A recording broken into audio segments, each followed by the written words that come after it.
안녕하세요, 청취자 여러분. 세종 FM 98.9MHz 임재한의 세종납시유 진행자 임재한입니다.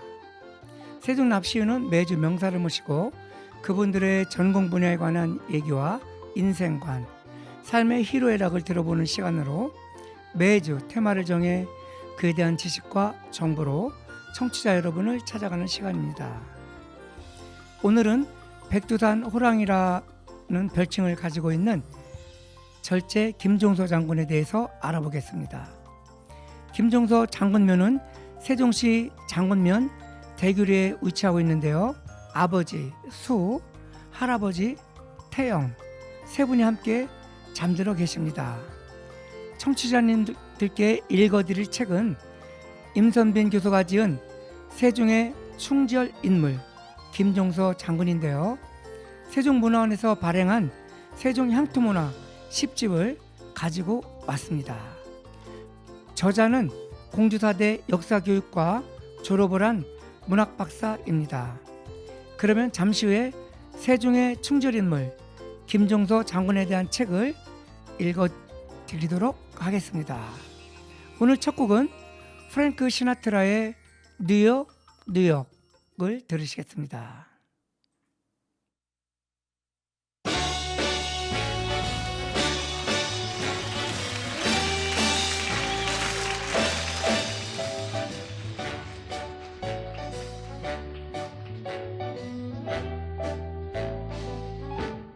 Start spreading the news. I'm leaving today. I want to be a part of it. New York, New York. These vagabond shoes, they are longing to stray right through the very heart of it. New York, New York. I want to wake up in a city that never sleeps and find I'm king of the hill, top of the heap. These small town blues, they are melting away. I'll make a brand new start of it in old New York. If I can make it there, I'll make it. Anywhere, it's up to you. New York, New York.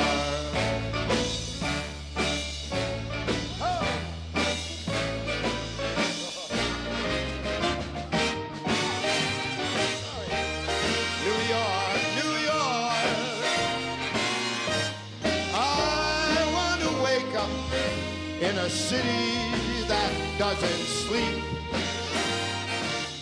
and find that I'm number one, top of the list, head of the heap, king of the hill.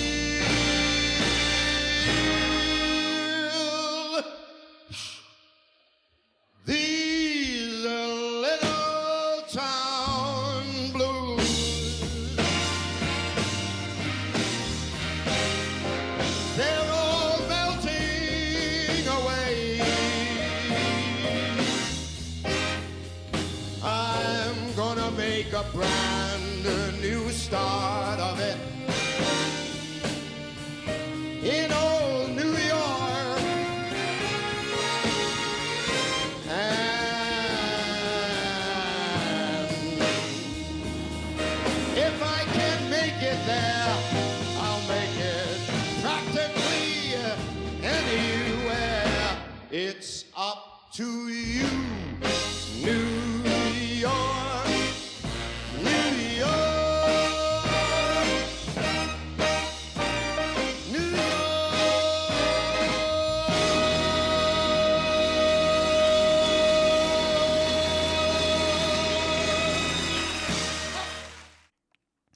네, 프랭크 시나트라의 뉴욕 뉴욕 첫 곡으로 들으셨습니다.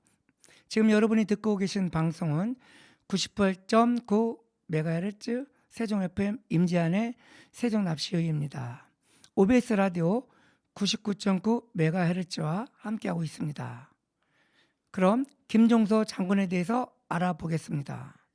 절제 김종서 장군은 오늘날의 지명으로 공주시 의당면에서 태어나 세종시 장군면에 묻혀있는 김종서는 흔히 김종서 장군으로 불리고 있습니다.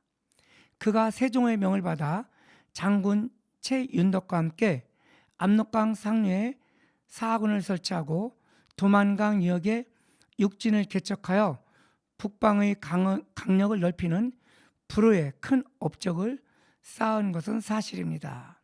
사군 육진 개척은 여진족에 대한 강경책이고 사신파견, 북평관 설치 등 회유책인데요. 사군은 평안도 지역 압록강 상류 지역으로 최윤덕이 확보한 지역이고, 육진은 함경도 지역 두만강 유역으로 김종서 장군이 개척한 지역입니다. 지금 사용하고 있는 지도가 이 당시에 완성된 것이라고 봐도 과장은 아닙니다. 실제 김종서는 무과에 급제한 최윤덕과는 달리 문과를 통하여 벼슬길에 나간 문신입니다. 또한 일생 동안 전투를 지휘한 장군이 아니라 북쪽 국경이 불안할 때 그곳에서 수년간 관찰사와 병마도 절제사, 종이품관인데요. 근무하면서 뛰어난 전략으로 전술로 이를 해결한 문관 지휘관이었습니다. 그 관찰사와 병마 절도사는 종이품 관직인데요. 관찰사는 지금으로 보면 도지사급, 병마 절도사도 같은 급인데 육군을 지휘하는 책임자라고 이해하시면 되겠습니다. 김종서는 신장이 작았다고 하니 우락부락한 장군의 모습도 아니었을 것입니다. 술은 본디 전혀 마시지 못하였다고 합니다. 마셔도 겨우 한두 잔의 술에 취하는 주량이었을 것입니다. 그렇다면 문무를 겸비한 전형적인 학자 관료 김종서가 어떻게 후대인들에게 자리매김되었을까? 함께 600년 전으로 여행을 떠나보실까요? 첫 번째로 공주시 월곡리에서 태어나다라는 글을 읽어보겠습니다. 김종서는 고려 우왕 9년 1383년 아버지 김수와 어머니 성주배씨 백유의 딸 사이에서 3남 1녀 중 둘째 아들로 태어났습니다. 태어난 곳은 현재 공주시 의당면 월곡리 천태산 남쪽 끝자락에 있는 마을이다. 조선시대에는 충청도 공주목, 요당면 비계곡이었다. 본관은 순천, 자는 국경이고 호는 절제이다. 김종서 가문이 이곳에서 살기 시작한 것은 김종서의 할아버지부터라고 한다. 본래 전라도 순천에 거주하고 있었는데 개경을 왕래하기가 힘들어 그 중간 정도의 집을 마련한 것이 공주, 요당이라고 후손들은 설명한다. 세종시 장군면에는 김종서와 할아버지의 묘가 함께 자리 잡고 있다. 그런데 김종서의 할아버지가 이곳에 터를 잡게 된 것은 할머니 김태영의 부인 외할아버지가 전의 이씨 이자화라는 사실과도 무관하지 않을 것이다. 이자화는 전의 이씨 시조인 이두의 8세 손으로 지밀직 지사를 지낸 인물이며 이자화의 증손으로 세종 때 강화도 관찰사까지 지낸 이정관은 동국여지 성남의 전의연 인물조에 실려 있습니다. 지밀직사 말씀드렸는데 종이품 벼슬로 궁궐의 경호 및 군사 기밀 등을 맡은 임무입니다. 고려시대부터 이자화 집안은 전의를 대표하는 토성이었다. 김종서의 할아버지가 전의의 터를 잡은 것은 처의 외할아버지로부터 내려오는 전의에서의 이와 같은 기반이 작용했을 것이다.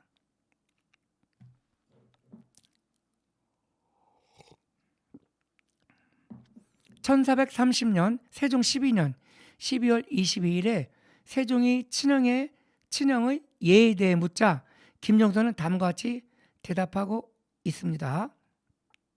우리나라의 풍속은 남자가 여자의 집으로 가는 것이 그 유래가 오래됩니다.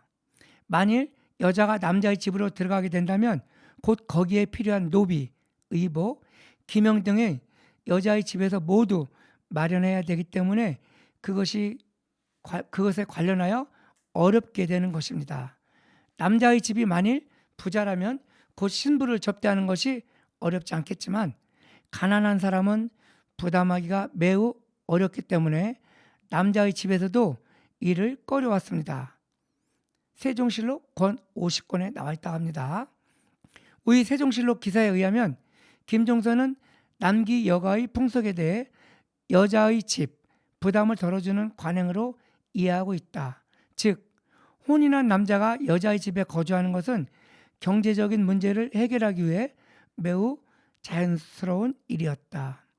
이러한 김종서의 인식에 비추어 볼 때 김종서의 할머니가 전의의 유력한 가문인 이자와의 외손녀였으므로 이러한 집안으로 장가간 김종서의 할아버지가 처가에 살면서 전의와 가까운 이곳 요당으로 정착한 것이 아닐까. 이러한 추측은 수양대군이 계유정변을 일으켰을 때 김종서의 둘째 아들인 김승벽이 피신한 고을 가운데 전의가 포함되어 있었으며 피신처로 인호의 집이 거론되고 있었음에서도 짐작할 수 있다. 김종서가 태어난 얼곡리는 바로 전의 고을에 인접한 마을이다. 두 번째로는 그 23세에 과거에 급제하여 벼슬길에 나간다라는 제목으로 읽어보겠습니다. 김종서는 23세인 태종 5년 1405년에 과거에 급제하여 벼슬길에 나갔다. 과거에 급제하기 전에 성지한계의 삶이 어떠했는지, 누구로부터 가르침을 받았는지 등은 기록이 남아있지 않아 확인할 수 없다. 세종실록에는 태종 5년 4월 27일에 문과 복시를 실시하여 1등을 한 유면에게는 장흥고 부사 종6품직을 제소하고 2등 정초에게는 내자시 직장 종 7품직을, 그리고 3등 정지당에게는 군자감 직장 종 7품직을 제소하였다. 김종서의 성적은 동진사 13위였다. 과거 급제 시의 성적은 좋은 것은 아니다. 동진사는 여기서 동진사 합격자는 그 최하위의 등급을 말한다고 합니다. 3년에 한 번씩 실시하는 문과시험에서 전국에서 모인 인재 가운데 23등을 한 것이니 이것도 결코 쉬운 일은 아니다. 김종서는 조선 왕조가 출범한 지 13년밖에 안 된 시점에서 새로운 시대의 주류 세력으로 진입할 수 있는 기회를 잡은 것이다. 가문의 영광이었을 것이다. 문과에 급제한 김종서가 처음에는 무슨 관직을 제소받았는지 알 수 없다. 과거 급제 시의 성적이 동진사였으므로 아마 구품의 낮은 관직을 제소받았을 가능성이 높다. 그러나 함께 급제한 33명의 최종 관직을 비교해보면 김종서가 가장 고위직까지 올랐다. 김종서의 최종 관직 좌의정은 정1품 관직으로 의정부의 영의정, 우의정과 함께 3정승으로 불리는 최고의 위치다. 당시 함께 급제한 33명 중에서 김종서 외에 1품 관직을 제소받은 사람은 아무도 없다. 2품의 재상급 관료도 예문관 대제학 정2품을 지낸 정초와 유후 정2품에까지 오른 차유 정도이다. 그럼 쉬어가는 의미에서 노래 한 곡 듣고 또 다시 책을 읽어보겠습니다. 이번에 감상하실 노래는 조항조의 천년을 빌려준다면 같이 감상해 보겠습니다.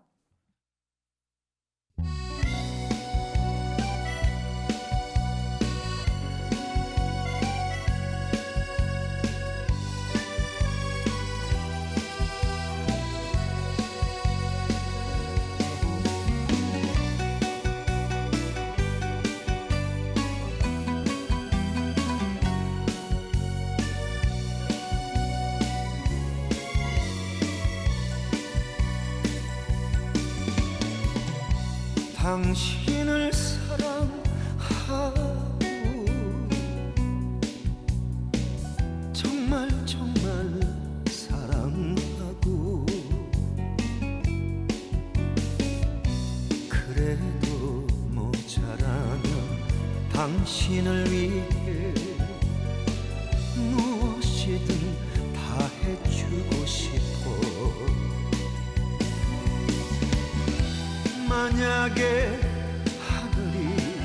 하늘이 내게 천년을 빌려준다면 그 천년을 당신을 위해 사랑을 위해 아낌없이 모두 쓰겠어.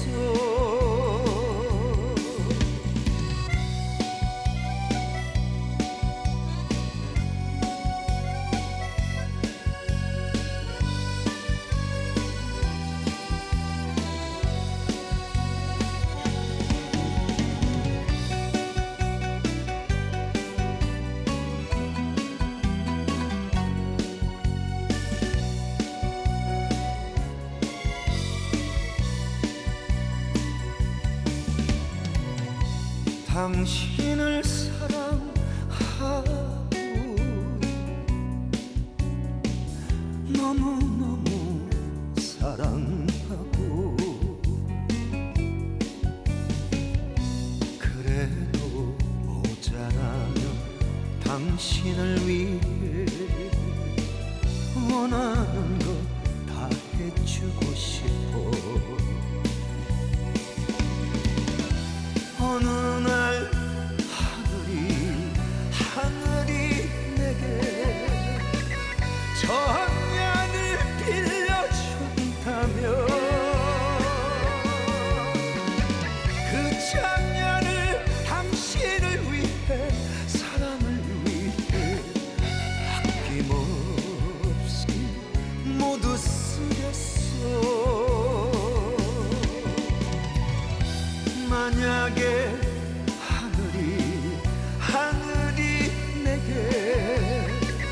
천년을 빌려준다면 그 천년을 당신을 위해 사랑을 위해 아낌없이 모두 쓰겠어.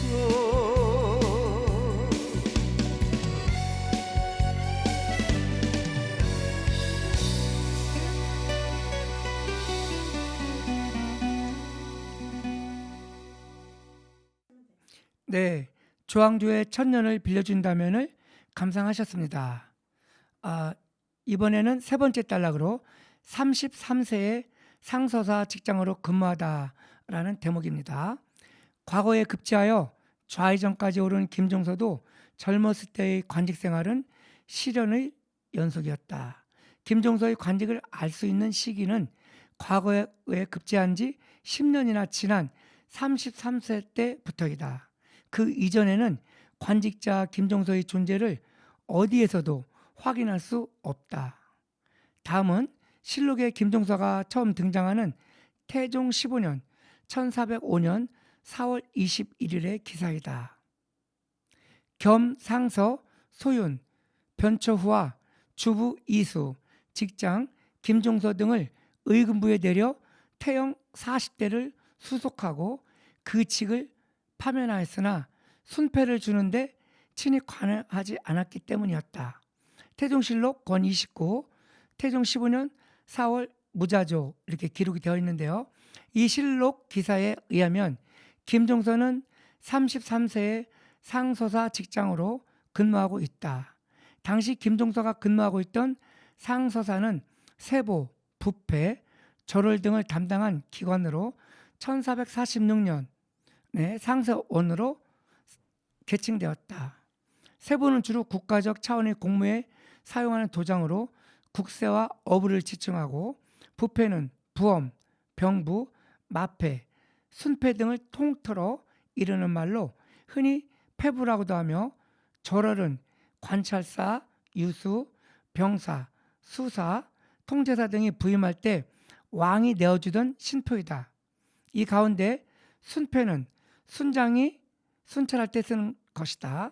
이 물건들은 모두 왕실의 상징성을 지니거나 국가의 공적 권력과 밀접한 관련을 지닌 신물이기 때문에 이를 내주고 받아들일 때에는 상소나 관원들이 직접 업무를 수행해야 했음에도 불구하고 담당 관원들이 직접 주고받지 않은 모양이다. 이 말은 이런 이 패를 직접 그 관리들이 인계하고 받고 이렇게 해야 되는데 그렇게 안 했기 때문에 아마 벌을 받는 것 같아요. 조선 초기 상서사의 관직은 판사, 부윤, 소윤, 승, 주부, 직장, 녹사 등이 있었다. 이 가운데 이 일과 관련이 있던 소유, 주부, 직장 등이 함께 문책당하는 것으로 여겨지는데 여기에 직장으로 근무하던 김종서도 포함되어 있었다. 태형은 범죄의 경우에 따라 형벌의 위계를 정해놓은 조선시대의 5형인 태, 장, 도, 유, 사 가운데 가장 가벼운 형벌이다. 태형은 10대, 20대, 30대, 40대, 50대의 5등급으로 나눠져 있었다. 그런데 당시 김종서 등이 태형 40대를 직접 맞은 것은 아니고 대신 죄를 면하기 위해 바치는 돈인 속전을 내고 있다. 그러나 관직은 파면당했다. 제 생각인데요. 세간에 말하는 금전유죄, 무전유죄가 조선에도 있었네요. 계속해서 읽어보겠습니다.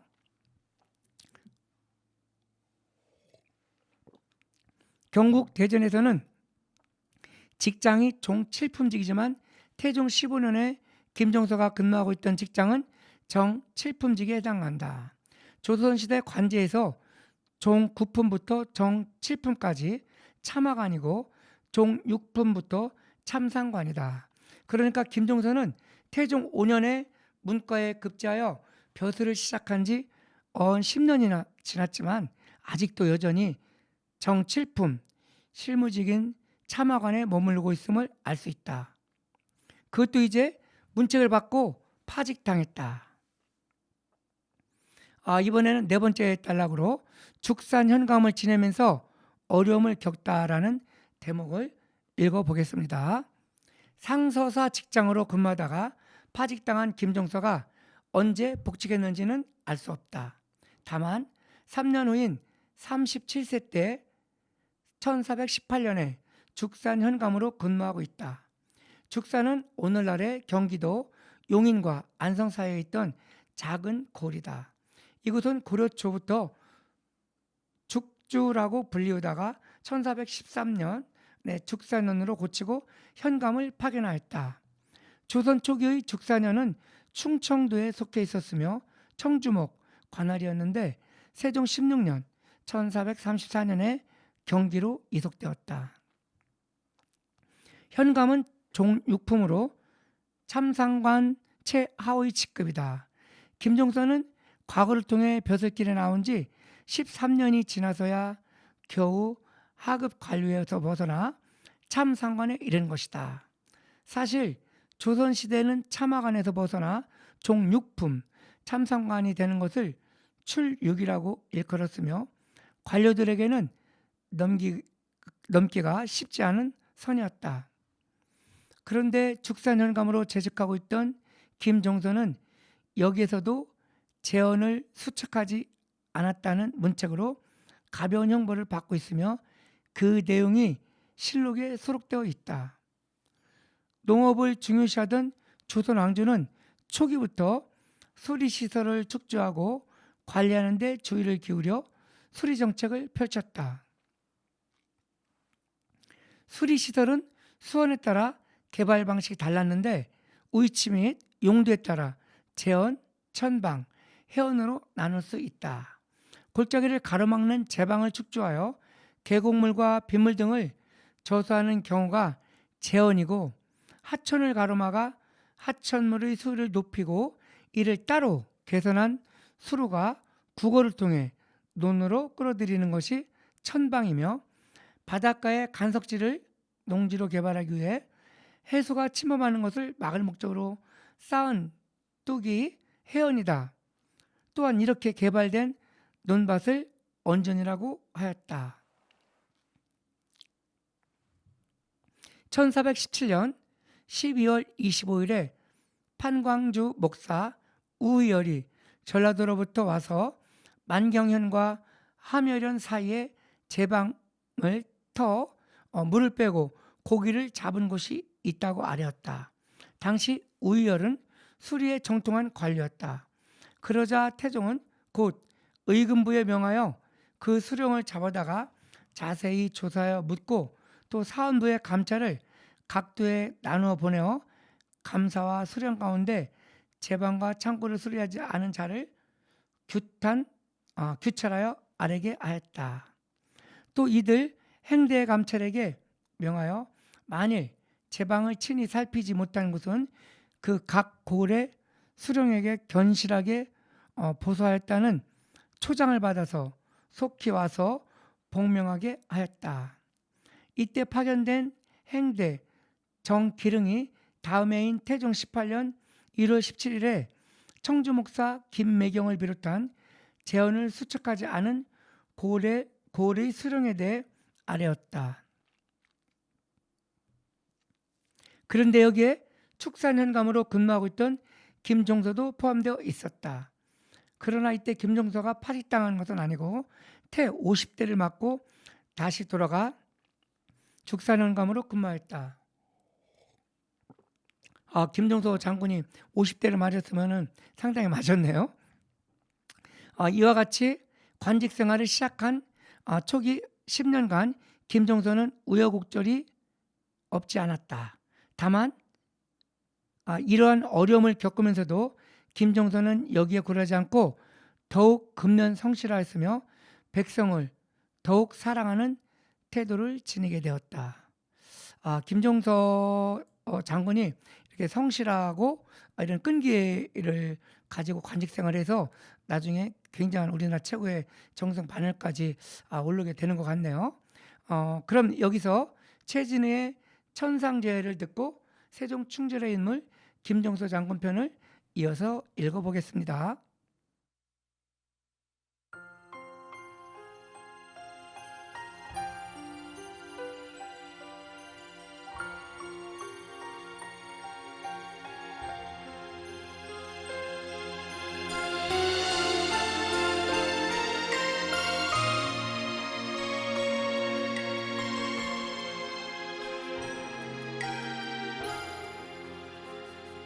그대는 오늘 밤도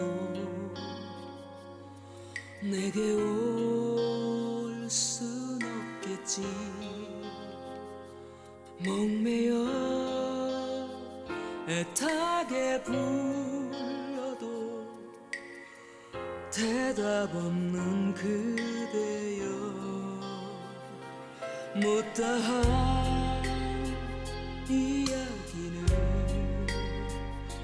눈물이 되겠지요. 나만을 사랑했다는 말 바람결에 남았어요. 끊을 수 없는 그대와 나의 인연은 운명이라 생각했죠. 가슴에 묻은 추억의 작은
되돌아 회상하면서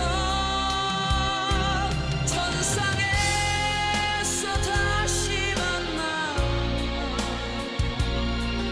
그대를 다시 만나면 세상에서 못다 했던 그 사랑을 영원히 함께 할래요. 세상에서 못다 했던 그 사랑을 영원히 함께 할래요.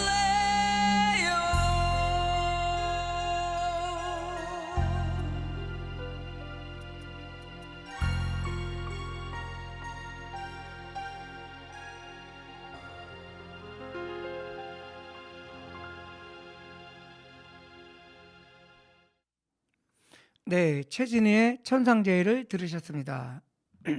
지금 여러분이 듣고 계신 임지한의 세종납시은은 98.9MHz 세종 FM과 OBS 라디오 99.9MHz와 함께하고 있습니다. 이번에 읽어볼 대목은 사헌부에서 행대 감찰로 인정을 받다입니다. 김종서의 관직 생활은 세종이 즉위하면서 달라지기 시작했다. 세종 즉위년 1418년에 김종서는 사헌부 감찰로 근무하고 있었다. 사헌부는 시정을 논의하고 백관을 규찰하던 업무를 담당하던 관서이다. 당시 사헌부의 직제는 대사원, 종이품 1명, 집의 종삼평 1명, 장령 정사품 2명, 지평 정호품 1명, 감찰 정유품 등으로 구성되어 있었으며 감찰의 정원은 24명이나 되었다.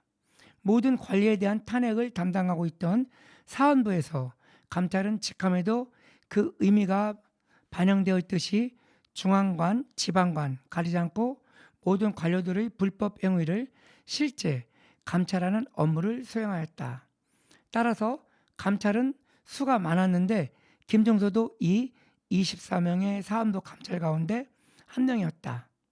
세종 즉위년 11월 29일에 강원도 관찰사 이종선이 강원도 전답의 손실 다펌이 맞지 않아서 백성의 원망이 많다는 보고를 하자 세종은 감찰 김종서를 강원도로 보내어 다시 검사하게 하였다.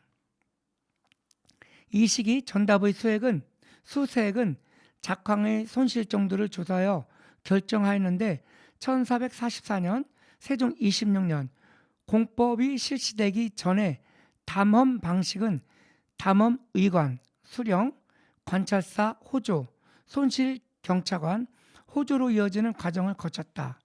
그런데 그러한 손실 다펌이 실상에 맞지 않는다고 하여 이를 확인하기 위해 김종서가 강원도의 행대 감찰로 파견된 것이다. 행대 감찰은 조선 전기지방 행정을 감찰하기 위해 파견된 사헌부의 대관을 일컫는다. 조선은 건국 후 관료제와 지방행정을 정비하고 중앙 집권화를 강화하기 위해 사헌부의 대사관을 지방에 파견해서 민간의 폐단, 향리의 작폐, 수령의 치적, 어량과 염전 조사, 권세가의 마필, 방목 등 다양한 형태의 감찰 업무를 수행하게 했다. 행대 감찰의 주요 임무는 수령, 감사 등 지방관과 토우, 향리 등 지방 세력의 불법 탐악을 규찰하는 것이었다.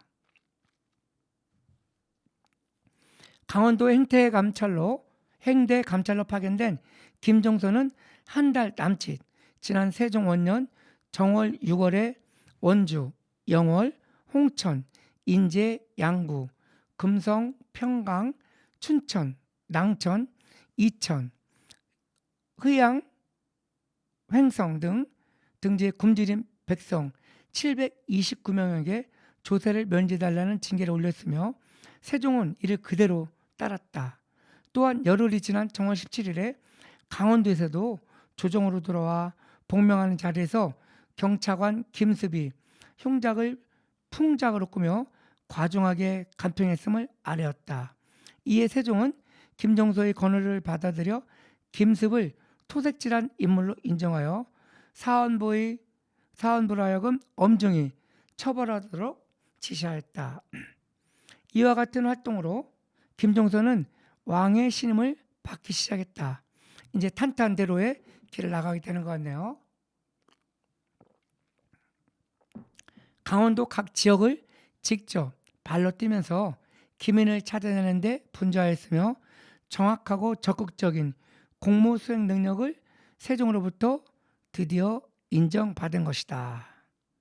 세종은 원년 3월 6일에 각도의 수령이 구제 사업에 힘쓰지 않은 것 같으니 감찰을 보내어 그 여부를 살피고자 한다고 지시하면서 각도에 감찰을 보내게 되는데, 이때에도 김종서는 행대감찰의 업무를 수행하였다. 이때 행대감찰 파견은 전국을 대상으로 하는 것이다.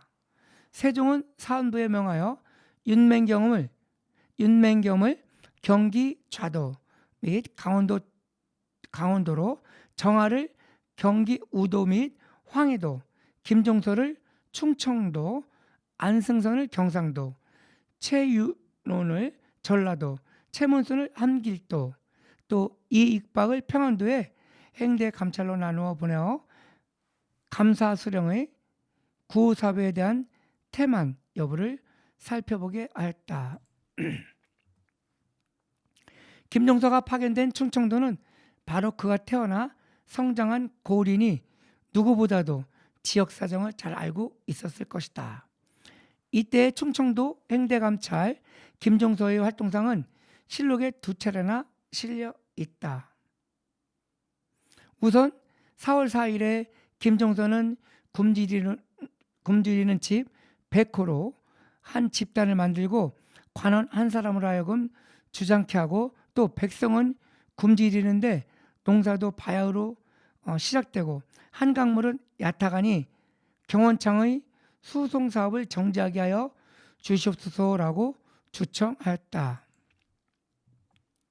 이에 대해 호조 참판 이지강이 아래기를 호수를 100호로 한정한다면 시행하기 곤란하니 이수를 표준하여 한정하는 것만 갖지 못합니다 하니, 세종은 그에 따르고 또 세곡을 서울로 수송하는 일에 있어서도 이미 실어놓은 선박 이외에는 모두 정지하도록 하였다. 5월 10일에는 충청도 행대 감찰 김종서가 장계를 올리기를 도내 각 관청에 기민이 남녀 장정과 약한 자 모두 12만 249명인데 와 많았네요. 진제한 미국이 1만 1,311석이고 장이 949석이라니 세종이 김종서가 장계하는 것을 근거로 각도 감사에게 명하여 병이 있는 집에는 등급을 높여서 전제하게 하라 하였다. 이때도 이제 그 아픈 사람들한테는 좀 더 가게 해준 거네요. 이와 같이 김종서는 사헌부 감찰로 근무하면서 행대 감찰의 직책을 성실히 수행하여 두각을 나타내고 있다. 김종서는 현장을 발로 뛰면서 굶주린 백성들의 상황을 치밀하게 조사하고 구제하였으며 그 결과를 상세히 보감으로써 관료로서의 기민하고 충성스러운 행정력을 세종으로부터 인정받게 되었고, 세종은 이러한 김종서의 모습을 눈여겨보기 시작했을 것으로 추측된다. 앞서 상서사 직장과 죽산 현감으로 재직 중에는 업무를 수행하는 과정에서 우여곡절이 많이 있었으나 사헌부 감찰로 재임 중에는 능력을 인정받은 것이다. 특히 행대 감찰로 지방에 파견되어 감찰 업무를 수행하면서 드디어 김종서는 관료로서의 능력을 발휘하기 시작했다. 그럼 여기서 다시 노래 한 곡 듣고 오겠습니다. 이문세가 부르는 광화문 연가를 감상하시겠습니다.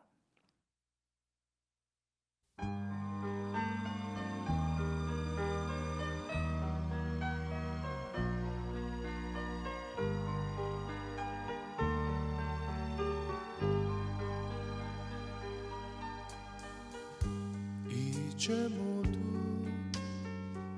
세월 따라 흔적도 없이 변하였지만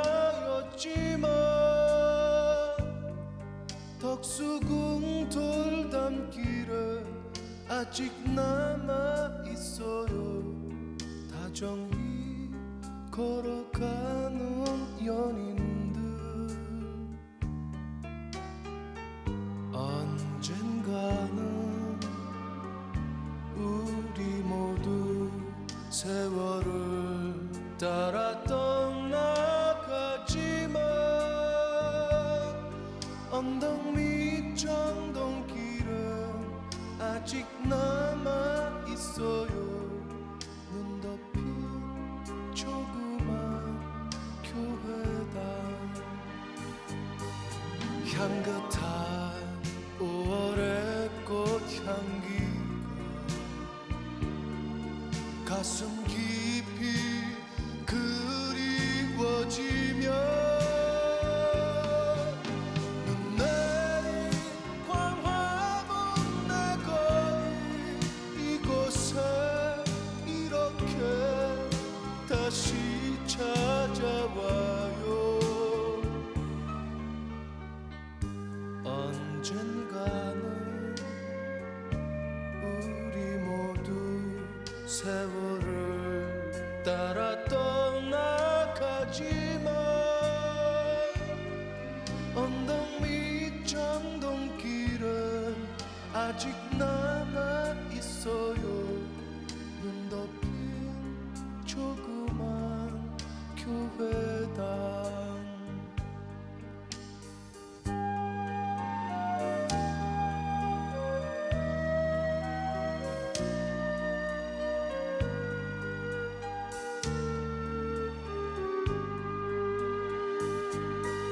향긋한 5월의 꽃향기가 가슴 깊이 그리워지며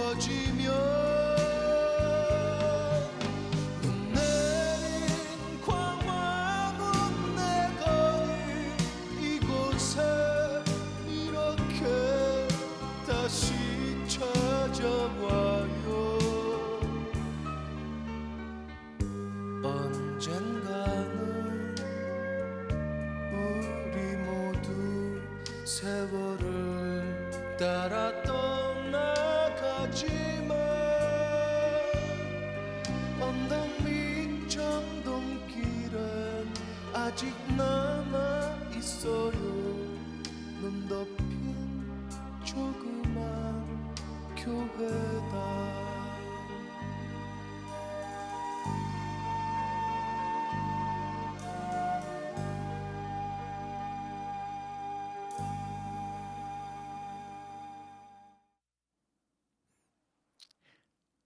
네, 이문세가 부르는 광화문 연가를 감상하셨습니다.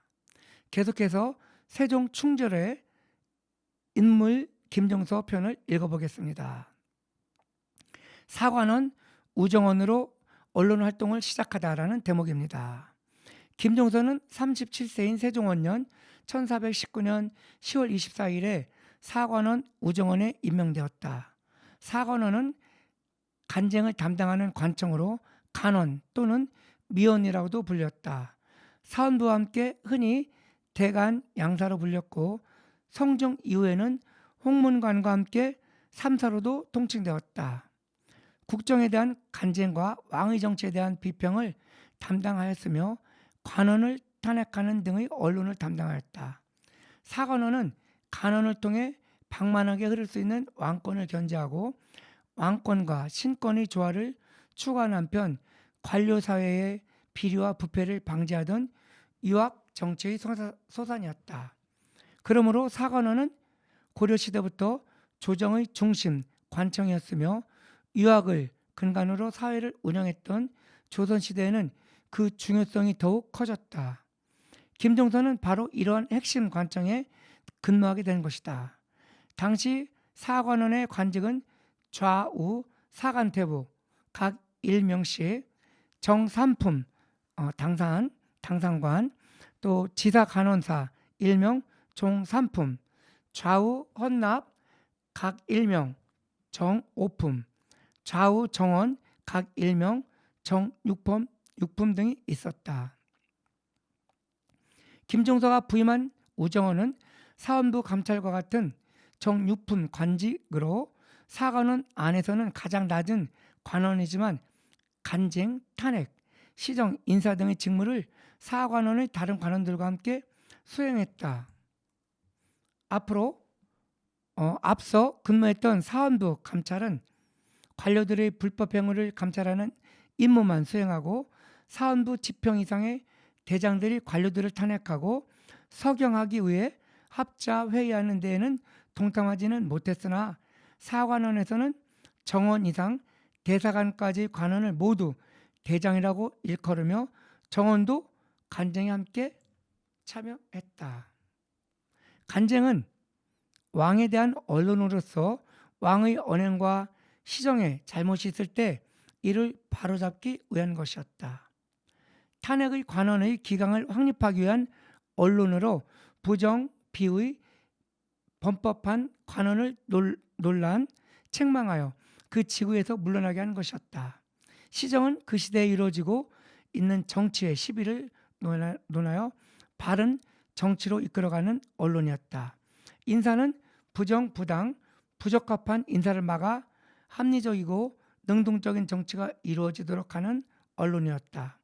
이를 위해 사관원 내부에서의 의견의 합의를 보아 논핵하는 통관, 자신이 관련된 논핵을 피하는 피혐 등의 운영 관리를 가지고 있었다. 또한 정원은 사관원 관원으로서 오품이야 관인의 제소와 관련된 고신과 법령의 제정 개정과 관련된 의첩을 심사하고 동의했는데 이를 서경이라고 하였다. 나아가 정원은 다른 사관원 관원과 함께 춘추관의 사관직을 겸직하면서 국가의 중요 기록을 보존하는 역할을 수행하게 됐다. 김종서는 이러한 사관원 우정원으로 3개월 남짓 근무하였다. 이제 사관원 우정원으로 근무하면서 이제 출세의 길을 열리는 것 같습니다. 청취자 여러분, 김종서 장군 책을 읽다 보니 벌써 마칠 시간이 됐습니다. 오늘은 세종의 충절인물 김종서에 대해서 읽어드리면서 간혹 이렇게 설명도 드렸습니다. 저도 책을 읽어가며 많은 것을 알게 되고 공부가 되었습니다. 책 분량이 있어서 앞으로 2, 3회 정도 더 읽어드려야 할 것 같습니다. 청취자 여러분, 재미있게 청취하셨는지도 궁금합니다. 임재한의 세종 납시유는 세종 FM 98.9 MHz와 OBS 라디오 99.9 MHz를 통해서 들으실 수 있습니다. 세종 FM 유튜브 임재한의 세종 납시유에서 다시 볼 수 있습니다. 많은 관심 바랍니다. 오늘의 마지막 노래 최백호의 내 마음 갈 곳을 잃어, 한경애의 옛 시인의 노래를 들으면서 인사드립니다. 고맙습니다.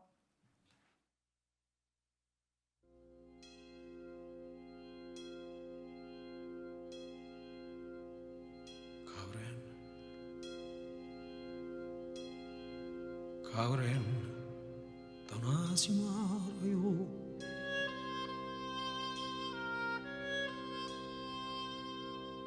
낙엽치며 서러움이 더해요.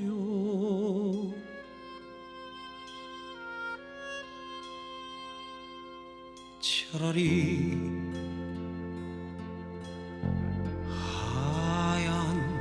겨울에 떠나요.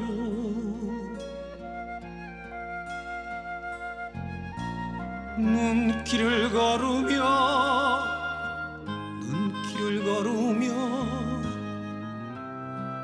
옛일을 잊으리라. 거리엔 어둠이 내리고 안개 속에 가로등 하나 비라도 우리 내려버리면 내 마음은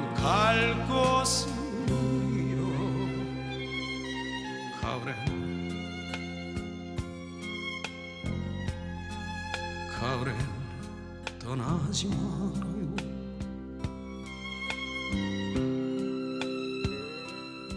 차라리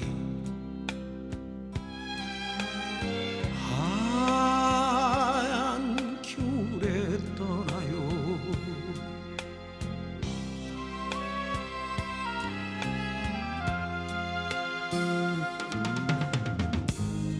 거리엔 어둠이 내리고 안개 속에 가로등 하나 비라도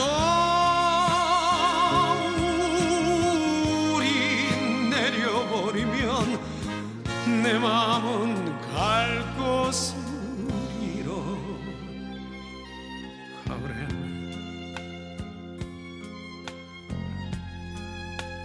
가을엔 떠나지 마요. 차라리 하얀 겨울에 떠나요. 하얀 겨울에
시는 노래 부른다. 그 옛날의 사랑 얘기를.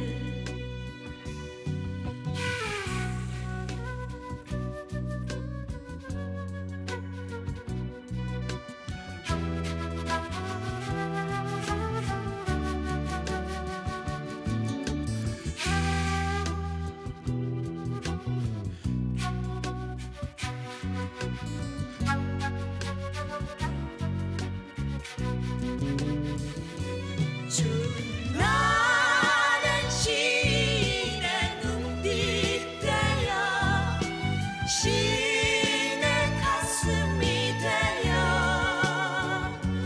아름다운 사연들을 태우고 또 태우고 태웠었네. 두루루루 귀전에 낮은 휘파람 소리 시